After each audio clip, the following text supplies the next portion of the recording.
Le sommaire de ce numéro de novembre-décembre est consacré à la recension des principales interventions qui ont lieu lors de notre colloque du mois d'octobre.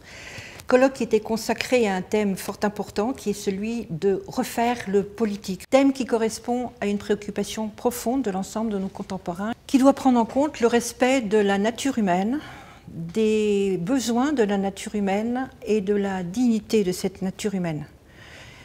Pour prendre en compte ces éléments essentiels qui font le respect de la personne humaine, il faut réaménager totalement les rapports de l'autorité politique avec la réalité de la nation. C'est ce à quoi se sont consacrés les 5 intervenants de ce colloque, dont vous trouverez les conférences in extenso dans ce numéro de permanence, à commencer par M. Mathieu Detchesear, professeur qui a fondé l'association Le Grèce, qui entend réfléchir sur les rapports de la politique et de l'économie. Une des caractéristiques de notre société contemporaine est le primat de l'économique sur le politique. Depuis que la conception de la politique a échappé à la notion de transcendance, c'est une vision très matérialiste de la politique qui règne sur notre société, politique qui doit se plier en fait aux nécessités, aux exigences et aux besoins de l'activité politique.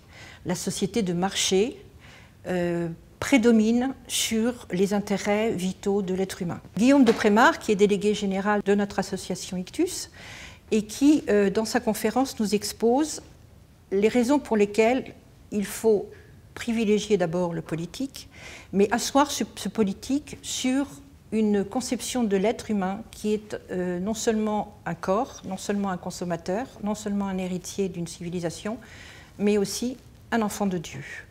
La doctrine sociale de l'Église, éditée à la fin du XIXe siècle par le Vatican, a aujourd'hui un rôle primordial à jouer en rappelant que l'être humain doit être au centre de toutes les activités politiques. Mais réinstaller la doctrine sociale de l'Église à l'intérieur de la vision politique et sociale de notre société ne se fait pas selon n'importe quelle méthode.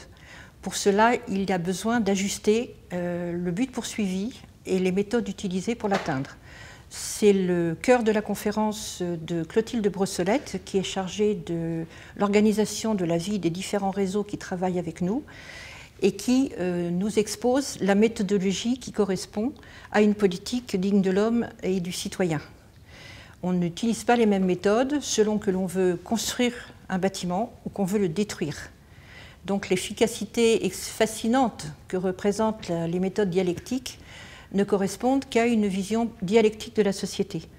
Pour reconstruire la société, il faut utiliser des méthodes de convivialité, de subsidiarité et de respect de l'autre. Les méthodes de l'action, le but de l'action, la doctrine qui peut les soutenir, le rejet de la société matérialiste, de la société de marché. Pour conjuguer toutes ces nécessités politiques, il faut aussi des êtres humains qui ont été élevés dans la pleine connaissance de leur dignité.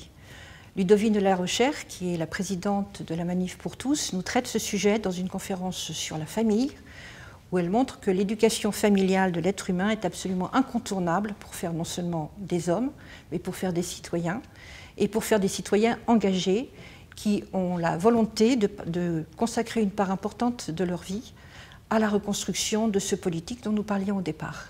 Vertu de magnanimité que nous expose Alexandre Diani-Navarre, qui nous a fait la joie de venir de Russie pour nous en parler et qui est le fondateur de l'Institut du leadership. Vertu de magnanimité qui consiste d'abord à comprendre qu'à partir du moment où l'on veut agir, c'est d'abord sur soi qu'il faut agir et pas sur la possibilité d'action des autres. Un être magnanime considère qu'il est le premier à devoir donner l'exemple dans un combat engagé au niveau politique, au niveau civique et au niveau culturel. Vous comprendrez bien qu'avec la totalité de ces 5 conférences, relayées dans ce permanence qui vient de sortir, vous avez de quoi travailler pour faire de vous-même et de votre entourage des citoyens magnanimes au service de la refonte du politique.